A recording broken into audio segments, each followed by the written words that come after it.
Enola Holmes के adventure की दूसरी कड़ी में आपका स्वागत है। एनोला होम्स पेशे से एक डिटेक्टिव है जो शर्लॉक होम्स की छोटी बहन है। एनोला होम्स के पहले पार्ट में हमने देखा था कि कैसे चतुराई से एनोला ने अपनी खोई मां को ढूंढ निकाला था, जिसमें उसकी थोड़ी सी मदद उसके भाई शर्लॉक होम्स ने भी की थी। वैसे अगर अभी तक आपने एनोला होम्स के पहले पार्ट का एक्सप्लेनेशन नहीं देखा है तो ऊपर आ रहे आई बटन पर क्लिक करके आप उसको देख सकते हैं। रही बात इसकी, तो चलिए बिना समय को गवाते हुए जल्दी से शुरू करते हैं आज की हमारी इस कहानी को। Hollywood silver screen presenting Enola Holmes 2।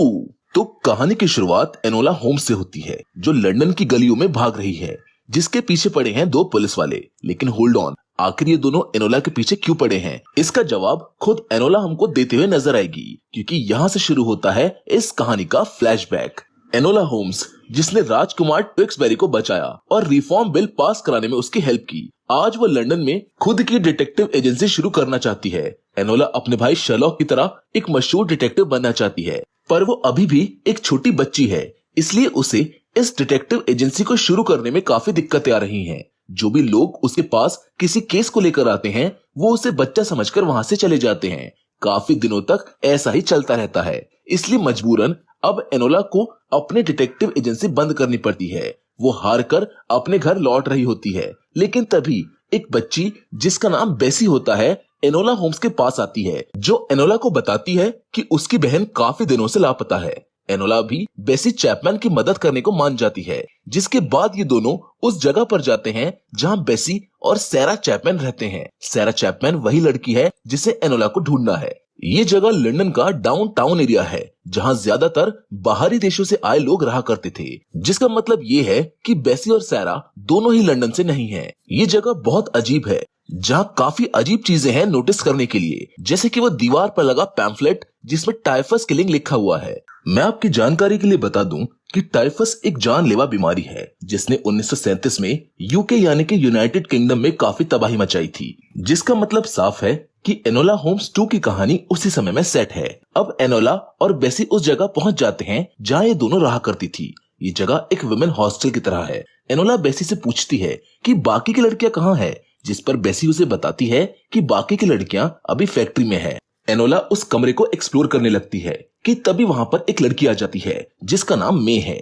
मे एनोला को क्रिटिसाइज करने की कोशिश करती है, लेकिन फिर भी एनोला उस कमरे की छानबीन जारी रखती है, जहां उसे एक तारीख 12 मार्च के बारे में पता चलता है। एनोला बेसी से पूछती है कि तुम्हारी सैरा से आखिरी मुलाकात कब हुई थी, जिस पर बेसी उसको बताती है कि वो एक हफ्ते पहले सैरा से मैच बॉक्स फैक्ट्री में मिली थी, जब मिस्टर काउच से उसका झगड़ा हुआ था। मिस्टर काउच उनका सुपरवाइजर था। एनोला समझ जाती है कि इस केस की शुरुआत वो कहां से कर सकती है। सैरा चैपमैन एक लंबी लाल बालों वाली लड़की है जिसको ढूंढने के लिए अब एनोला भी भेस बदल कर उस मैच बॉक्स फैक्ट्री में चली जाती है। ये लियोन मैच बॉक्स फैक्ट्री है, जहां की एंट्री पर एक अजीब सी चेकिंग होती है, जिसको देखकर एनोला थोड़ा हैरान होती है। दरअसल ये चेकिंग टाइफस के लिए की जा रही है, जिसके बाद ये दोनों फैक्ट्री के अंदर चली जाती हैं, जहां हर तरफ फास्फोरस की स्मेल होती है। बेसी एनोला को मैच स्टिक्स को पैकेट में डालना सिखाती है। ये मैच स्टिक्स व्हाइट कलर की है जो व्हाइट फास्फोरस के साथ बनती है।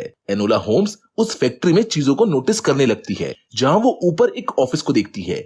एनोला छुपते छुपाते वहां उस ऑफिस में पहुंच जाती है, जहां वो सबसे पहले रेड फास्फोरस वाली माचिस के एक पैकेट को देखती है, जिसके बाद उसको पता चल जाता है कि सैरा ने सच में कुछ डॉक्यूमेंट्स यहाँ से चुराए थे और इसी वजह से उसे इस फैक्ट्री से निकाला गया। एनोला सबूत ढूंढ ही रही होती है कि तभी उसे साइड वाले ऑफिस से जोर जोर से चिल्लाने की आवाजें आती हैं। वो चुपके से अंदर झांक कर देखती है, जहां कंपनी के बड़े ऑफिशियल्स किसी चोरी के बारे में बात कर रहे होते हैं, जिनमें मिस्टर लियोन और मिस्टर मैकेंटायर होते हैं। एनोला होम्स उनकी बातें सुनने के बाद ये फिगर आउट कर लेती है कि जो भी डॉक्यूमेंट सैरा ने चुराए हैं वो बहुत ज्यादा कीमती हैं। और सबसे इम्पोर्टेंट बात, इस चोरी में सैरा अकेली नहीं है। इसका मतलब कोई है जो उसका इन सब में साथ दे रहा है। एनोला की शक की सुई सबसे पहले मे पर घूमती है। वो उसका पीछा करती है, जो कि एक क्लब में जाती है। एनोला मे से सैरा के बारे में पूछने की कोशिश करती है, जहां और ज्यादा छानबीन करने के बाद उसे पता चलता है कि एक लड़का सैरा से हमेशा यहाँ पर मिलने आया करता था, जिसका एक लेटर एनोला के हाथ लग जाता है, जिसमें एक अजीब सी कविता लिखी होती है उस कविता को पढ़ने के बाद एनोला उसमें छुपे हुए राज के बारे में जानने की कोशिश करती है कि तभी उसे महसूस होता है कि उसका कोई पीछा कर रहा है। एनोला उससे बच के भागने लगती है और भागते भागते अपने भाई शर्लॉक से टकरा जाती है, जिसे एक बार से धक्के मारकर निकाल दिया गया था। शर्लॉक की हालत किसी सड़क पर पड़े शराबी से कम नहीं लग रही थी। दोनों एक दूसरे को देखकर हैरान होते हैं, जिसके बाद एनोला शर्लॉक को उसके घर लेकर जाती है, जहां वो शर्लॉक की रिसर्च और केसेस को देखकर काफी एक्साइटेड हो जाती है। वो उससे पूछती है कि तुम कौन से केस पर काम कर रहे हो, लेकिन शर्लॉक उसे कुछ भी बताने से मना कर देता है। जिसके बाद अगली सुबह जब एनोला शर्लॉक के घर में जागती है तो शर्लॉक और उसके बीच में एक छोटी सी तू मैं हो जाती है, जिसके बीच में ही शर्लॉक ये पता लगा लेता है कि एनोला किसी माचिस की फैक्ट्री से जुड़े हुए केस पर काम कर रही है, क्योंकि उसके नाखून में फास्फोरस भरा हुआ था, जिस पर शर्लॉक उसको ये याद दिलाता है कि अभी भी मैं तुम्हारा गार्जियन हूँ और तुमको कोई भी खतरनाक काम या फिर खुद को साबित करने की जरूरत नहीं है। अब आगे हम एनोला को एक पार्क में बैठा हुआ देखते हैं, जहाँ उसकी मुलाकात प्रिंस ट्विक्सबेरी से होती है, जिसकी जान एनोला ने पहले पार्ट में बचाई थी। दोनों एक दूसरे को पसंद करते हैं, इसलिए ये मोमेंट थोड़ा सा दोनों के लिए ऑकवर्ड हो जाता है। लेकिन तभी अचानक से एनोला को ट्विक्सबेरी की बातों से कुछ याद आता है। एनोला तुरंत उस लेटर को निकालती है जो उसे मे वाले रेस्टोरेंट से मिला था, जिसको बार बार पढ़ने के बाद उसे फाइनली उसमें एक क्लू मिल जाता है, जो कि 28 बेल प्लेस व्हाइट चैपल है, यानी कि ये एक पता है। एनोला खुश हो जाती है ये सोचकर कि शायद उसे सैरा का पता चल गया। वो जल्दी से उस पते पर पहुंचती है, लेकिन जितना आसान एनोला इस केस को सोच रही थी, ये उतना आसान नहीं था, क्योंकि उस जगह पर एनोला को मे की खून से लथपथ बॉडी मिलती है। मे को किसी ने चाकू गोदकर मार डाला था। एनोला उसकी बॉडी को चेक करती है, जहां उसे कुछ म्यूजिक नोट्स मिलते हैं, जिसे देखकर इससे पहले कि वो कुछ समझ पाती, वहां पर इंस्पेक्टर लेस्ट्राड आ जाता है। अब सिचुएशन को देखकर तो ऐसा लगता है कि शायद एनोला ने मे को मारा है। एनोला अपनी सफाई देने की कोशिश करती है, जहां अचानक से सुपरिटेंडेंट ग्रेल आ जाते हैं, जिनको देखकर एनोला को महसूस होता है कि शायद वो आदमी जो उस रात उसका पीछा कर रहा था, वो कोई और नहीं बल्कि सुपरिटेंडेंट गेल है। वो लोग इस मर्डर के लिए एनोला को ही जिम्मेदार मानते हैं, लेकिन एनोला उन्हें चकमा देके वहां से भाग जाती है। ये वही मोमेंट होता है जो हमें फिल्म की शुरुआत में दिखाया गया था, जिसमें एनोला के पीछे 2 पुलिस वाले पड़े हुए थे।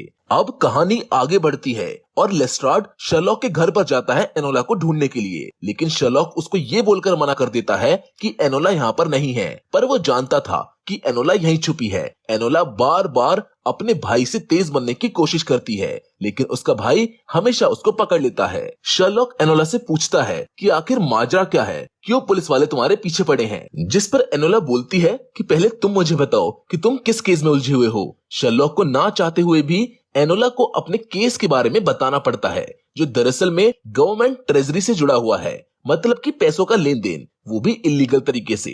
शर्लॉक उसी पैसे के लेन देन की छानबीन कर रहा है, जिसके बाद एनोला भी शर्लॉक को बताती है कि वो एक मर्डर केस में फंस गई है। जिसके बाद शर्लॉक उसे घर पर रहने की सलाह देकर क्राइम सीन की छानबीन करने के लिए निकल जाता है। लेकिन एनोला इतनी आसानी से चुप बैठने वालों में से नहीं थी। वो घर पर ही इस केस से जुड़े सभी सबूतों को देखने लगती है, जबकि शर्लॉक को क्राइम सीन की छानबीन करने पर यह पता चल जाता है कि जिस केस पर एनोला और वो काम कर रहे हैं, वो दोनों आपस में कनेक्टेड हैं, जिसके तार जाकर जुड़ते हैं लियोन मैच फैक्ट्री से, यानी कि उसी माचिस की कंपनी से। अब एक बार फिर से एनोला उस अजीब सी कविता से एक और क्लू को ढूंढ निकालती है, और इस बार उसे पता चल जाता है कि वो कौन है जिसने सैरा को ये लेटर दिया था। ये इस मूवी का बहुत ही शॉकिंग पॉइंट होता है, जहां हमको ये पता चलता है कि सैरा को लेटर देने वाला लड़का, जिसका नाम विलियम्स है, कोई और नहीं बल्कि लियोन फैक्ट्री के मालिक का बेटा है। एनोला विलियम से मिलने एक पार्टी में जाती है, जहां वो विलियम के नजदीक एक लड़की को आता हुआ देखती है, लेकिन इन सब चीजों को नजरअंदाज करके वो विलियम से बात करने चली जाती है, लेकिन उसकी फैमिली एनोला को उससे बात तक नहीं करने देती। उधर पार्टी में ही एनोला को एक लेडी मिलती है जो उससे बात करने की कोशिश करती है, जिसका नाम मीरा ट्रॉय होता है, जो असल में लॉर्ड मैकिंटायर की सेक्रेटरी है। लॉर्ड मैकिंटायर ट्रेजरी मिनिस्टर है, जिसे एनोला अपना नाम टैबिथा बताती है। उसी पार्टी में एनोला का दोस्त ट्विक्सबेरी भी होता है, जिसकी मदद से वो विलियम्स तक पहुंचना चाहती है। वो डांस के बहाने विलियम तक पहुंच जाती है। उधर शर्लॉक भी कड़ियों से कड़ियां जोड़ते हुए मोरियार्टी के नाम तक पहुंच जाता है। उधर एनोला विलियम से सैरा के बारे में पूछ लेती है, वो उसे बता देती है कि वो सैरा को ढूंढ रही है, जिस पर विलियम उसको बोलता है कि बेवकूफी मत करो, तुम सब कुछ बिगाड़ दोगी। वो एनोला को लाइब्रेरी में मिलने का प्रॉमिस करके वहाँ से चला जाता है। लेकिन एनोला की किस्मत इतनी अच्छी नहीं है,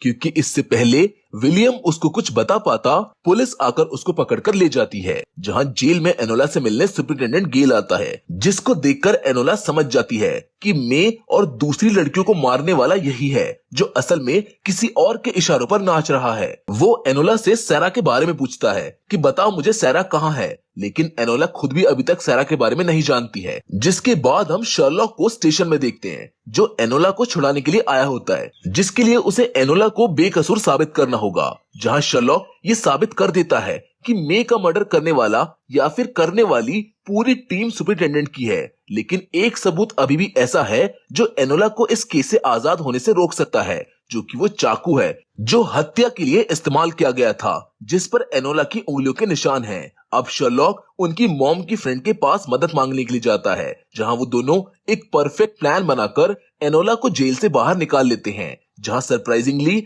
एनोला को उसकी मॉम मिलती है। वो अपनी मॉम को मैच फैक्ट्री और टाइफस के बारे में बताती है। एनोला की मॉम उसको बताती है कि सैरा कोई चोर नहीं है, उसने अगर कोई चीज चुराई है तो वो उसे उनको ब्लैकमेल नहीं करना चाहती, बल्कि वो उनके लिए खतरा है। मतलब कि सैरा कुछ ऐसा जानती है जो अगर बाहर आ गया तो उनके लिए मुसीबत बन जाएगा। पुलिस वाले अभी भी इनका पीछा कर रहे होते हैं, जहां ग्रेल एक बार फिर से इन तीनों को पकड़ लेता है, पर इस बार ये तीनों सारे पुलिस वालों पर भारी पड़ने वाली थी। ये तीनों ग्रेल को चकमा देकर वहां से भाग जाती हैं, जिसके बाद एनोला उनको अलविदा कहकर बेसी से मिलने जाती है, जहां एक बार फिर से उसको टाइफस के बारे में सुनने को मिलता है, जिसकी वजह से डोरिस, जो उसी फैक्ट्री में काम किया करती थी, उसकी बहन की जान गई। एनोला एक बार फिर से बेसी और सैरा के रूम की छानबीन करती है, जहां उसको 2 सूखे हुए प्लांट्स मिलते हैं, जिनमें से एक में तो लाल मिट्टी होती है जबकि दूसरे में सफेद मिट्टी, जिनको देखकर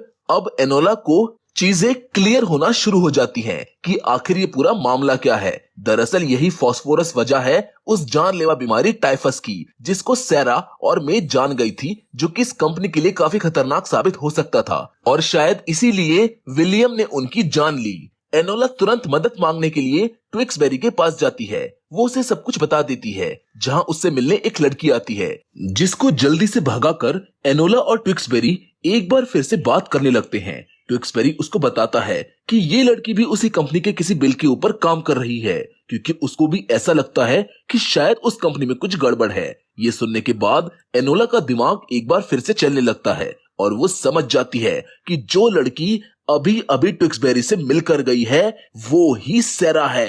एनोला उसको रोकने के लिए उसके पीछे भागती है, लेकिन उससे पहले ट्विक्सबेरी एनोला से अपने प्यार का इजहार करता है, जिसके बाद एनोला एक और बात समझ जाती है कि विलियम्स और सैरा एक दूसरे से प्यार करते थे। ये प्लान विलियम का ही था, फैक्ट्री के करप्शन से पर्दा हटाने का और उसके पिता को रोकने का, जिसमें उसका साथ सैरा ने दिया। विलियम और सैरा को ट्विक्सबेरी की मदद चाहिए थी, मतलब कि विलियम एक अच्छा इंसान है। जिसके बाद ये दोनों एक अबैंडन्ड प्लेस पर पहुंच जाते हैं, जहां उनको शर्लॉक मिलता है, मतलब वो भी इस केस में काफी आगे बढ़ चुका है। अब ये तीनों विलियम से मिलने उसके घर जाते हैं, लेकिन विलियम की जगह उनको यहाँ पर उसकी लाश मिलती है। एनोला और शर्लॉक एक बार फिर से क्राइम सीन को इन्वेस्टिगेट करते हैं, जहां सबूत इशारा करते हैं लॉर्ड मैकिंटायर की तरफ, लेकिन शर्लॉक समझ जाता है कि ये सबूत जो उसकी तरफ इशारा कर रहे हैं वो सब प्लांटेड हैं, मतलब कोई और है जो उसको यहाँ पर फंसा रहा है। जिसके बाद एनोला और शर्लॉक उन म्यूजिक नोट्स को एक बार फिर से देखते हैं, जहां उन्हें इस बार पता चल जाता है कि ये म्यूजिक नोट्स कोई सिंपल नोट्स नहीं है, बल्कि ये तो एक मैप है। ये तीनों उस मैप को फॉलो करते हुए वहां तक पहुंच जाते हैं, जहां इन्हें सारे सबूतों के साथ सैरा मिलती है, जिनका पीछा करते हुए सुपरिटेंडेंट ग्रेल भी वहां पर पहुंच जाता है। जिसके बाद यहाँ एक इंटेंस फाइट होती है, जिसमें ग्रेल मारा जाता है और उसके मरते ही एंट्री होती है लॉर्ड मैकिंटायर की, जो सैरा को पकड़ने का ऑर्डर देते हैं, सबको ब्लैकमेल और चोरी करने के जुर्म में। लेकिन शर्लॉक लॉर्ड मैकिंटायर को रोकते हुए बोलता है कि सर, वो लड़की जो सबको ब्लैकमेल कर रही है वो सैरा नहीं है। जिसके बाद पर्दाफाश होता है इस गेम के सबसे बड़े खिलाड़ी का, जो कोई और नहीं बल्कि लॉर्ड मैकिंटायर की सेक्रेटरी मीरा ट्रॉय है। अच्छा, आपको वो मोरियार्टी नाम तो याद है ना, जहां तक शर्लॉक पहुंच गया था। दरअसल वो मोरियार्टी नहीं था, बल्कि मीरा ट्रॉय था। पुलिस मीरा को पकड़कर ले जाती है। टाइफस एक ऐसी बीमारी है जिसको रोका जा सकता था, लेकिन कुछ अमीरजादों की वजह से टाइफस जैसी लाइलाज बीमारी ने सैकड़ों मासूम लड़कियों की जान ले ली। ये कहानी सच्ची घटना पर आधारित थी, जिसको मैच बॉक्स मूवमेंट का नाम दिया गया था। सैरा और उसके जैसी हजारों लड़कियों ने इस मूवमेंट को विलियम के मरने के बाद भी जारी रखा, जिसमें इन लोगों को तुरंत कामयाबी नहीं मिली। थोड़ा समय जरूर लगा, लेकिन हाँ, ये मैच बॉक्स फैक्ट्री कार्टेल जो उस समय काफी फेमस हुआ करता था, बंद जरूर हो गया। ये मैच बॉक्स फैक्ट्री का ग्रुप बहुत ज्यादा पावरफुल था, जो डायरेक्टली यूनाइटेड किंगडम की पॉलिटिक्स पर अफेक्ट डालता था। ये एक अलग टॉपिक है जिस पर बात करना अभी जायज नहीं होगा। लेकिन अगर बात करें फिल्म की, तो एनोला ने अपने दूसरे केस को भी सॉल्व कर लिया था, जिसके साथ ये फिल्म तो यहाँ पर खत्म हो गई। लेकिन एनोला की ये जासूसी जर्नी तो अभी शुरू हुई है। हमें कमेंट करके आप ये जरूर बताना कि आपको एनोला की ये जासूसी कहानी कैसी लगी। फिलहाल तो आज की वीडियो में बस इतना ही, लेकिन हम फिर से आपसे जरूर मिलेंगे, और वो भी एक और नई इंटरेस्टिंग कहानी के साथ। लेकिन तब तक के लिए धन्यवाद।